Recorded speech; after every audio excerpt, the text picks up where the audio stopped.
Hello, friends and clients. It's Dr. Gary Senderoff with Cruise Planners, and today I'm going to focus on the highlights of the museum in Halifax, Nova Scotia, which has some really great Titanic artifacts.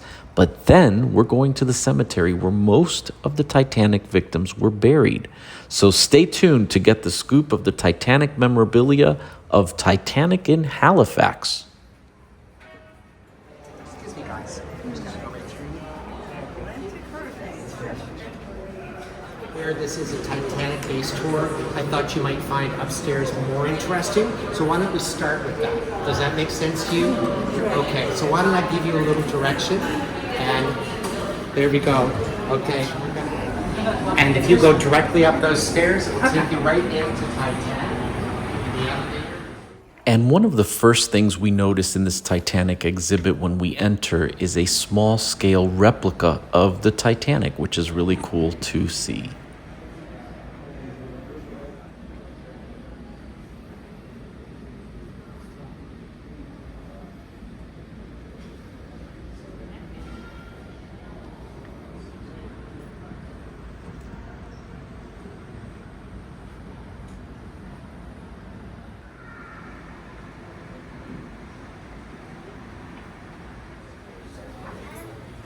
So here's a great photo of Titanic in the shipyard being built. And at that time, ocean liners were competing against each other trying to make the biggest, the fastest, and of course, the most luxurious ships afloat.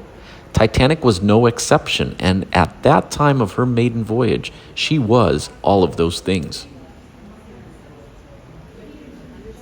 Her steel plates were fastened by 3 million thick steel pins, which are called, of course, rivets. And here you could see the growth of steamship travel from the 1800s to Titanic. White Star Line, who owned Titanic and Cunard, just kept building larger and more advanced.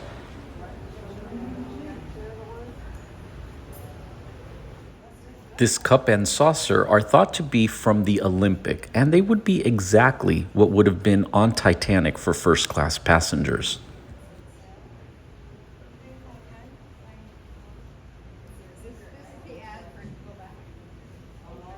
This silver-plated sauce bowl and ashtray were also built exclusively for White Star Line, and they were made for the Titanic or her sister ships, Olympic and Britannic.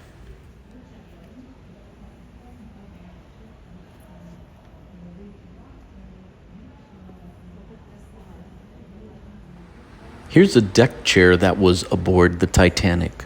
This deck chair was recovered by the crew on the cable ship Minia, and it was actually given as a gift to a reverend in Halifax who performed a lot of the services of the deceased. It is mainly made of mahogany, and as you can see, it has the 5-pointed star, which has the logo of the White Star Line.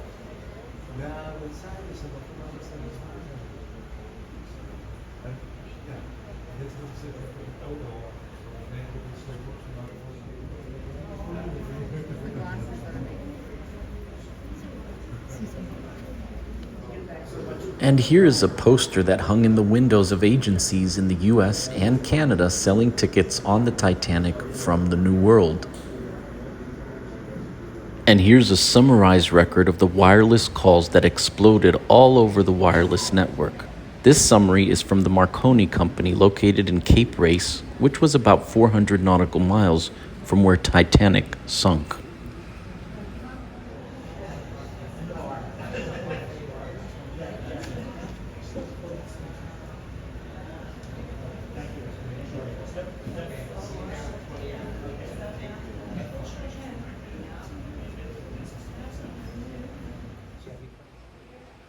This is a replica of the deck chair that was recovered from Titanic, and here you can see what it might have looked like when it was new with the details, including that iconic White Star logo engraved. This is what a third-class cabin would have looked like, and they sold these third-class tickets as single and family tickets. They were $36 for singles and $104 for a family.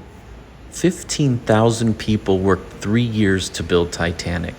She was a little over 46,000 gross registered tons and 269 meters long, which is about 882 feet, and was definitely smaller than most of today's passenger ocean vessels. And here is a postcard actually sent from the Titanic by George Wright. He booked very last minute, and part of the postcard says, "I am now on the way to New York, and I am on the largest ship in the world. This is her first trip."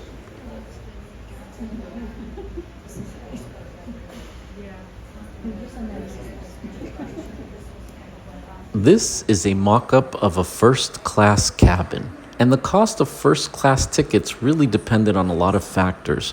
They ranged between 30 and 870 pounds, or approximately 4,300 to 126,000 US dollars in today's currency in 2023.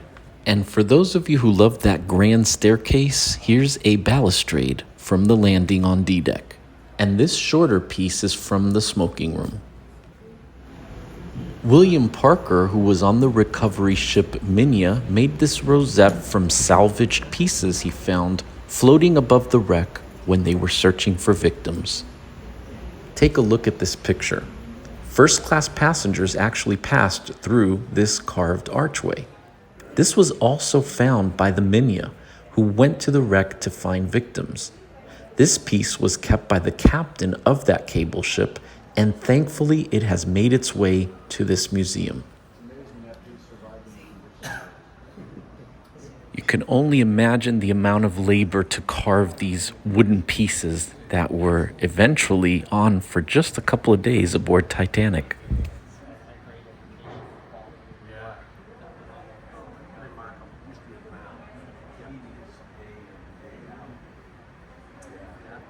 Years of consideration for the architects and the engineers. I have lost a picture of my travels of that staircase is actually at the museum in Halifax. That railing and those steps are actually at the museum. They were. It looks like a left. And this piece is from the Titanic's grand staircase. It's quarter-cut oak, which is considered to be the finest cut from the tree. Yeah. Wasn't the richest guy in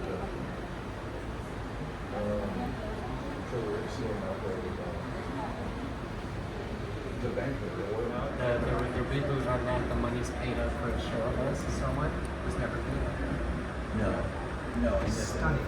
The thing about it is that Here is the only known full piece of cabinetry that survived the wreck that was saved. This piece was kept by the crew who went out looking for victims, and this cabinet was floating in the vicinity. This was a cabinet from the first-class section. It's a great representation of neoclassical style with its ornamental grillwork and rounded grooves around the doorframe.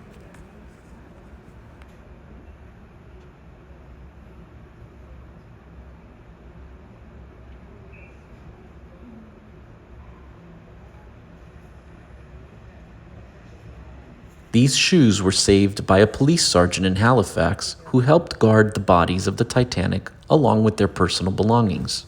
No relatives came to claim these shoes, and they were placed in the police station's desk drawer, where they remained for 6 years until the sergeant's retirement. These shoes remained a mystery for almost 100 years, until 2010, when they were able to identify the child these belonged to, and you'll hear more about this when we visit the cemetery. And here is an example of one of the standard black granite grave markers paid for by the White Star Line. These are the gloves worn by Charles Hayes from Montreal, and he happened to be the president of the Grand Trunk Railway System. This pair of gloves was recovered with his body by the crew of the Minya.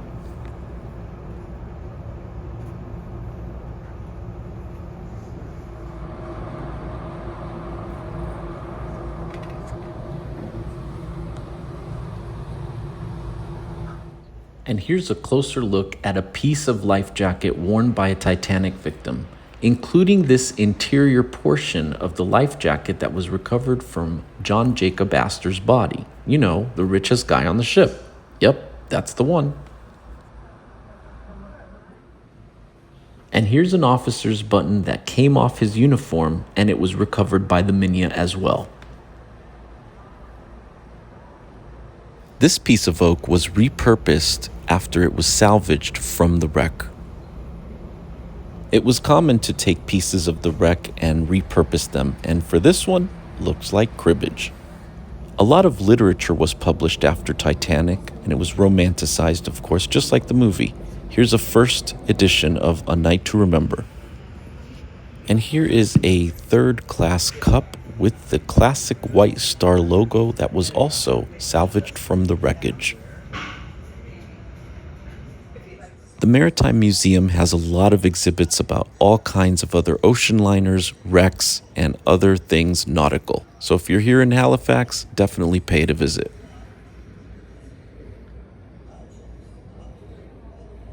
Now we move over to Fairview Lawn Cemetery, where most of Titanic victims were buried. I'll let the tour guide take over as he has a more astute history than I can provide.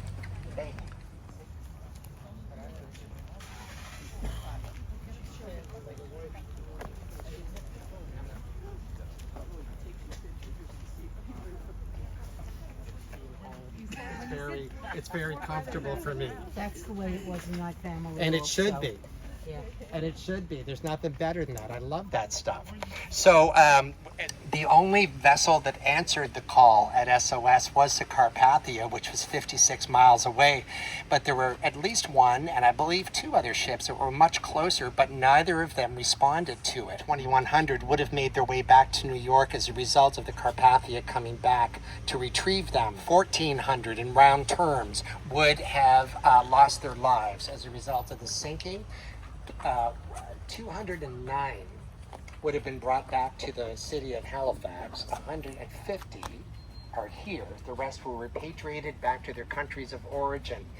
There were others that were cataloged, so we know their names, we know their information. They were not brought back to the port of Halifax, and the mass majority were never found in the North Atlantic, but half of those on the Titanic were buried at sea. A clergy was aboard the Marquis Bennett, and a burial at sea was conducted at that time. Kind of fan out in this area, please. Thank you. Okay, we'll just move over that way. Thanks a lot. There is, I'm not sure where the synagogue is. It's in the center of the city. There are two, and the Baron de Hirsch Cemetery were 10 of those of the Jewish people. When you said that, that's where I am. No, yeah, not in the synagogue. And of course, we're not allowed to go. They're restricted to all of us. So here we are. So come on back down. This cemetery, this area is is specific to those that perished during the Titanic. And you may notice that this is actually in the shape of the hull of the Titanic. And this is by design, not by coincidence. Excuse me. And it was designed by a local architect, and it faces southeast on this little hill. When the Titanic was actually found in the North Atlantic, it also faced southeast in the North Atlantic, and incredibly so, this point in the area where the Titanic by not being short coincidence, and that continues to give me chills. And so this is where those without a religious affiliation are laid to rest. Roman Catholics across town, those of the Hebrew faith adjacent to this cemetery. Each person was given a headstone, the cheapest one available by the White Star Line. And I'm gonna just point one out here. You don't have to move at all, but it's a great example of what I'm talking about. Excuse me. For those, information had to come over a decade or two in some cases. Each headstone had this information. Died April 15th, 1912. This was number 241 that was cataloged and brought over the side of the vessel. Okay? That information never changed. That information wasn't added to. They didn't know his family, his religious affiliation. Nobody claimed him, and so on. And so this is more common than not in the Titanic story. Information would be added to these simple headstones as time would go on. In some cases, those that had some affluence, you could afford a more elaborate headstone, and we'll see those in a moment. And so those are not the norm. So we're going to come over to this area. just here and give you an idea of the information and how things were gathered. This was not internet, it was 1912. This was handwritten conversations. 30 countries from around the world had people aboard the Titanic. Number 313, Luigi Gotti was an Italian who moved to London, became the manager of the Ritz. He had a wife and 3 small children. He was hired to be the head of food services aboard the Titanic. He went back to Italy and brought back many of his cousins back to England to take the jobs aboard the Titanic. It was his opportunity, and what a great guy he was for that. He made more money than he ever thought he would make in his life. His 3rd child, the youngest, gave him a 4-inch bear for good luck that was placed in the pocket of his work uniform. And so when Mr. Gotti's remains were brought over the side of the boat, it would be that singly, that once that information was shared would determine that this was the remains of Luigi Gotti. So it's that simple kind of thing. It's not a DNA until, and we have that story too, until the 1970s. It was that simple communication, something on them that would be the click. You know, and so in Mr. Gotti's situation, the family couldn't afford to have him brought home, and so he's laid to rest. Where we stand right now, there is everyone, yes, in this direction. These are the heads of those that passed, and each of this headstone has one casket and one remain in it, and so the identification goes up and down. As we see it, it's not in sequence as to how it was processed. As information came, they were brought here and laid to rest. So these two did not come on the same day, quite possibly, or they may have, but it was the sequencing number 32 for Simon Sattler. Here. So the story of Luigi Gotti. Okay, James Cameron, the director of the Titanic movie, the last one, came here with a creative crew, and he began to write storyboards, and he needed names of characters. Everyone thinks this is Jack Dawson, the remains of him. It is not of that, or Leonardo DiCaprio. John Dawson actually was a coal trimmer from Ireland. He was 17 years old and would have been one of the gentlemen rapidly filling those carts full of coal and putting them on the rails and having them stoked into the furnace to get the speed up. And so that's how he ended his life. So his remains are laid here, and there were very few aboard the Titanic who worked on the Titanic that actually were found. It wasn't everyone perished. You know, it wasn't about who was going to be saved. By the time they got there, everyone had deceased. So the story of Mr. Dawson is right there.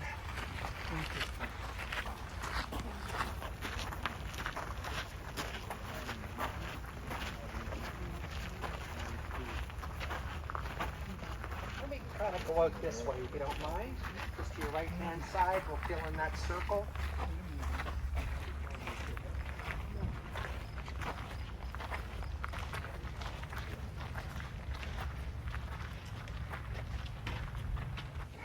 So we go to the remains of Alma Paulson. The story of Alma is found in the Titanic movie. We remember her playing the harmonica as the ship was filling up with water. She had her 4 children at her legs, trying to calm them as the ship filled. So Alma Paulson, that's okay, Alma Paulson was from Finland. She had 4 children. Her husband Niles moved to Chicago a few years prior to this.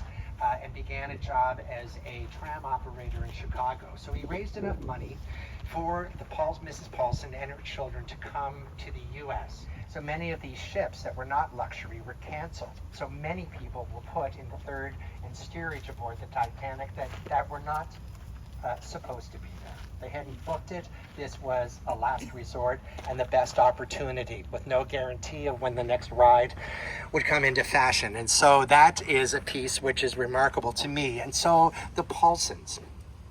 Alma was found at sea and brought back to Halifax and laid to rest here. Niles was en route from Chicago to New York to pick up his family when the news of the sinking of the Titanic happened. Her 4 children are listed here at 8, 6, 4, and 2, and they were never found in the North Atlantic. But Niles requested that their names be put on the headstone to remember them. and he paid for a more elaborate headstone in order for that to be done. There were 30 millionaires aboard the Titanic out of that population of 2,100. We're going to say 3/4 of them were passengers in those days. I think they're the story of the unknown child. Oh, yeah. The Gordy? This boy was thought to have been the youngest child of Elma Paulson because he was found face up without a life jacket or a scratch on him next to her in the North Atlantic. So it seemed reasonable that that would be one of the Paulson children. So he was known as the unknown child for decades. It wasn't until they looked at his shoes, which I think you would have seen today in the cemetery, and that would say that those were not the shoes for the size of a 2, 4, or 6-year-old, that they were smaller, they felt. In the 1970s, money was allotted for 4 DNA tests. I'll tell you that the majority of below us, the remains were not DNAable because of the water damage in the graves. However, these 4 were identified, and that's where we have a lot of names that we would not have normally have had. So these are the remains of Sidney Leslie Goodwin. I always have to look because I get it backwards. He was 4 when he passed away. Nobody missed him, which is a tragedy. His mother and father and both of their sets of grandparents were on the Titanic, as were his 5 siblings. So they all perished. So it wasn't until the DNA was put together in the 1970s that that information was broadly shared. There was a tribute, a service, a memorial here for this young boy as well. And so as a result of that, that's why we have that information on the headstone. John Jacob Astor's son had given the captain and crew the $10,000 that we talked about, the reward that was given to Astor. That money was used to pay for a better funeral. It was used to buy a better headstone. It was used in some ways to help the families to come in the 70s. This child was brought across the city of Halifax by pallbearers, and the streets were lined as he made his way from pretty close to where your pier is out here in the Fairview Lawn Cemetery. So it would have been a long walk on a very challenging day. So, 1910 to 1920 was known as the decade of sorrow. We had so many thousands die in the Halifax explosion, more again with the Spanish flu. It was wartime, and we had the Titanic as well. And so this just hit the heart of so many people, this young boy's life. And so it's celebrated and we remembered. And so every time I come here, there are new toys, fresh flowers, and so on. So the remains of the late John Law Hume, number 193. He was, we remember in the movie Titanic, as the band played on that quartet that never missed a note. John Law Hume was the conductor of that group. We were delighted to make 3 shillings a week aboard the Titanic. They had great looking uniforms and brass buttons. So the uniform was paid for, but the brass buttons they had to buy. So a percentage of their salary was taken out of their money packets each time they were paid. John Law Hume's father, 60 days after his passing, received a bill from the White Star Line that the balance of his brass buttons be paid. So they were shamed, of course, for what went on that day. I was doing a presentation for the Cunard Company a couple of years ago, and his, I'm going to say grandson, I think grandson, maybe a great-grandson, was doing a lecture series aboard the Cunard ship that day. And he was here on the site. I didn't know who he was, and he said John Law Hume, and I'm his grandson, I think it was. This gentleman had been married to 3 women at the same time. So when he was referring to how many missed him, that would be the 3 families. Information with family members, through interviews, through photography, and storyboards of anyone whose name you will see on these headstones. And I would encourage you to go there and just pick up some more of that. The storytelling is remarkable, and I find any time that I do anything about history, the statistics are secondary. It's about who the people were. Keep in mind today that these were not all millionaires. There were only 30. Many were coming to a new country to start a new life. Many were coming to join their families that were already here. And so the effect that would have on community would be immense, and I never considered that until I started doing this. So when I talk of the people that we talked about, so we're going to make our way down the hill and make our way back. We're going to see a Celtic cross of a very wealthy multimillionaire from Australia. So there were hundreds of people that were cataloged. Keep that in mind. So some of the information is still there. They just weren't brought back into Halifax. So the majority of those, nearly 1,000, were laid to rest in the open Atlantic. Okay. So young McRae was 32 years old. He was a multi-millionaire. He had assets in Russia and South America, had just traveled the world doing this trade, and it was on his route to New York to come to Canada to visit some friends. And then he would head back to Australia. So when he was laden with jewelry and money when they found him.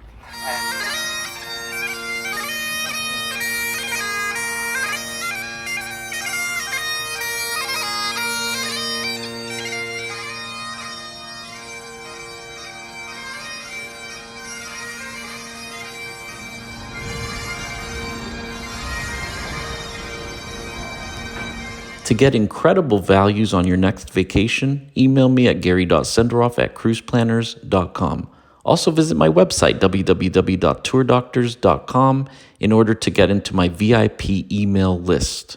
Don't forget to subscribe if you want to see more videos like this, and check out my other cool travel videos. Thanks for watching.